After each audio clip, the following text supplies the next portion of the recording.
Hey guys, this is Shane with Two Copper Coins. We're asking a tough question in this current series. Why won't they work? We're examining the erosion of American work ethic, and we're doing it in a difficult way, in a confrontational way. And I want your feedback. If you haven't seen the previous 3 videos in answer to this question, I want you to go back and watch them. If you haven't subscribed to my channel, Two Copper Coins, and now's the perfect time to do that for this content and for similar content. So I'm going to jump right in. Reason number four in answering the question, why won't they work, is simply, it's going to be a hard pill to swallow, overprotective parenting. I said it.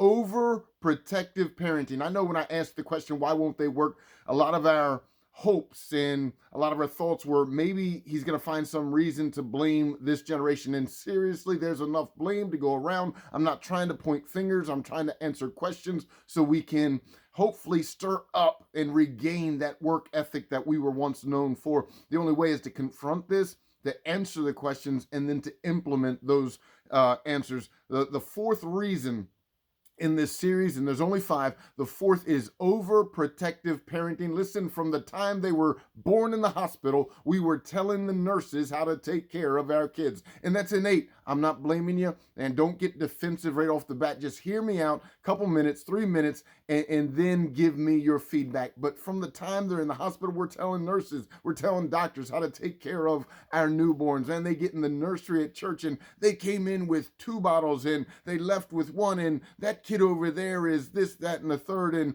they get into kindergarten and early elementary, and we're defending them, and they're not getting the ball at recess. They start playing on little league teams, and how come they're not playing the minutes, and they're better than so-and-so. And we're attacking teachers, we're talking to principals, we're going to coaches like we know how to play the game better. We're really defending, and we're really protecting what means the most to us. And although it comes natural, listen closely, under protecting makes children hard. Overprotecting makes children soft. And we're even doing that in middle school. Used to be kids in middle school, if their parents went to defend them, would be embarrassed by it. Now children are expecting it, and when it's not there, they're bothered by it, and they seem like they've been sent out into the world alone. We're protecting them all the way into high school, and well, they're late to school because it was a little foggy, or they had to feed the dog, or man, we come up with any and every excuse possible to absolve our children of any responsibility they have in their own lives. It's overprotecting. Here's the point of the series. What does that have to do with work? What does that have to do with employment?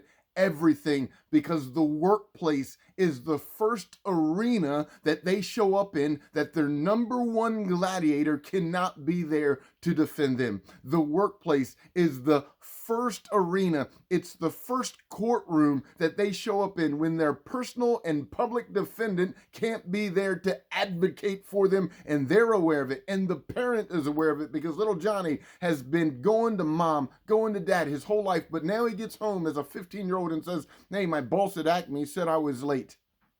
And the parent has nothing to say. My boss down at Royal Farms said that I needed to work an extra shift on Saturday. Can you? And the kid, because they've been doing it their whole life, is asking for their advocate to come in and to speak on and to go to war on their behalf. And the parent knows. And very soon the reality will become crashing down on that kid. They will find out what the parent already knows, that there is a limit.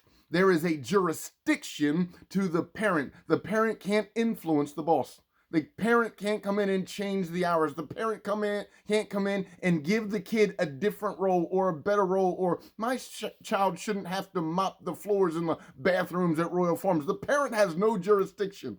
The parent's not going to call. Yes, they've called the teachers. Yes, they've called the coaches. Yes, they've talked to the principals. Yes, all these things. But all of a sudden, that child is thrust into an arena where they have to fend for themselves, and they've never had to do that. Listen to me, parents. Yes, we're supposed to protect, but overprotecting makes our children soft. We're supposed to raise our children in a way where we're not getting them through every struggle.